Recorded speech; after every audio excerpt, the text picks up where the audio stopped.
contrat, qu'est-ce que c'est? C'est quelque chose qui loue des services. J'ai une désagréable expérience avec les contrats. C'est que les tenants et aboutissants sont souvent des mystifications. Et la signature n'empêche pas la structure de faire évoluer sa condition. N'impose pas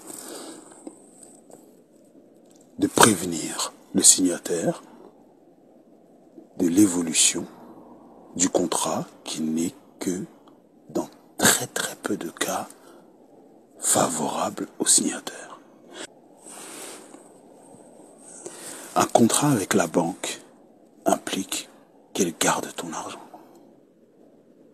Implique que c'est elle qui décide de ton argent. Est-ce que les services d'intelligence peuvent savoir tout sur tout le monde? Oui. Est-ce que les services d'intelligence pourraient par exemple s'organiser pour ne pas que 50 joueurs de football extraordinaires multimillionnaires décident de racheter une économie par exemple? Est-ce que ces services d'intelligence peuvent désynchroniser le moindre conglomérat? Peut désynchroniser 3 amis qui décident de réunir leurs économies de 50 000 euros, aller acheter une terre en Amérique latine. Pour moi, la question ne se pose pas. Si j'ai besoin de retirer 5-10 000 euros en semaine, je dois prendre rendez-vous avec quelqu'un qui doit me demander des comptes. J'ai une urgence d'ordre médical ou que j'ai envie de faire un cadeau urgent, que j'ai oublié un anniversaire et qu'on est dimanche, je vais devoir téléphoner à des gens pour pouvoir utiliser mon argent. Le contrat, n'est-ce pas la nouvelle manière de vendre des êtres humains et leur destinée, sans qu'ils en soient informés? La Poste, par exemple, est privatisée depuis plus de 10 ans, privatisée par une structure dite suédoise. Il est possible qu'elle soit qatari, il est possible que les Qataris aient la possibilité de créer une structure suédoise. Il est possible que la Poste coûte moins cher à racheter et est moins rentable que le PSG. Pourquoi les Astérix? La conclusion, pourquoi des juges, des avocats? La conclusion, pourquoi une loi qui assume ses failles, qui forme des gens pour combattre ces failles avec les têtes et les vies des êtres humains entre leurs mains? La loi devrait être incontestable et faire appel à un avocat, c'est l'équivalent de signer un contrat. Avoir le droit de se défendre seul impose un nombre de montages impossibles, si ce n'est se faire former par des structures qui sont de connivence avec la justice qui lui explique ce qu'elle a le droit de faire ou pas. Il va donc falloir que tu fasses 30 ans d'études, ou 10 ans, ou 15 ans, 5 ans, 6 ans si tu as beaucoup d'argent et des relations. Il va, à la suite de ça, falloir que tu œuvres en qualité de commis d'office. Et si tu n'es pas quelqu'un qui a de la relation, tu vas avoir beaucoup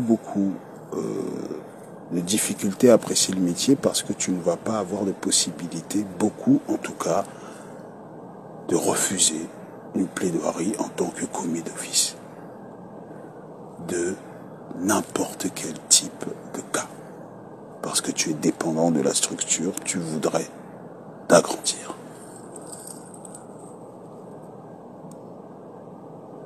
Un contrat locatif implique dans un premier temps quelqu'un qui te donne les clés de chez toi. Quelqu'un qui, par définition, est plus chez lui que chez toi. Quelqu'un qui, par définition, t'y a fait rentrer et qui peut te faire sortir, et vu qu'il a les clés et que c'est chez lui et que tu as signé pour, il est chez lui, et s'il y a quelque chose qui ne lui plaît pas, il peut rentrer, il peut changer la serrure, il peut saboter le gaz, il peut saboter l'électricité, il peut envoyer des souris, des punaises de lit.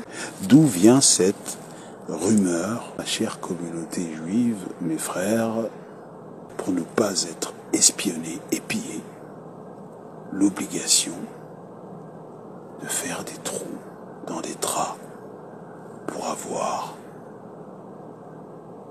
de l'intimité avec les choix de leur cœur.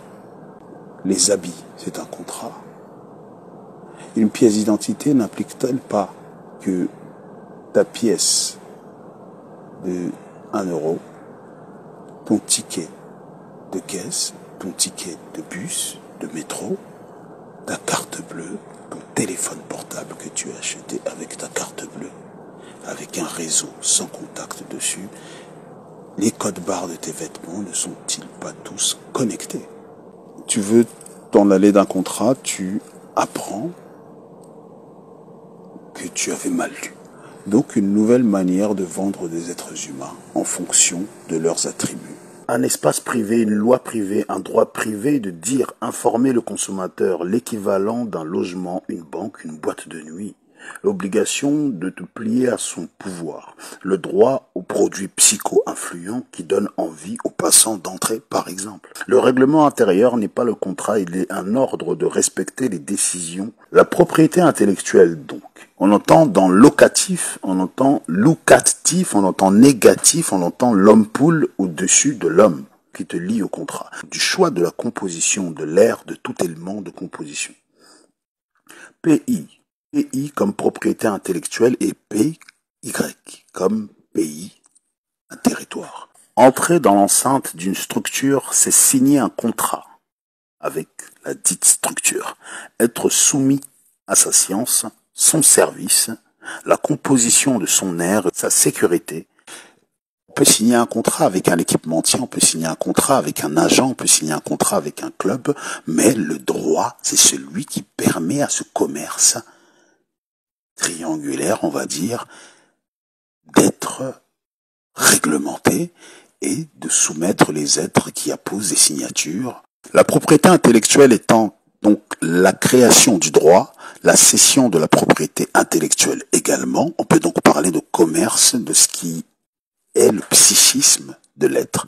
Le droit, la justice est donc détentrice des propriétés intellectuelles que je qualifierais comme étant le psychisme, ce qui est sur la matière, au-dessus de la matière, l'âme de l'être.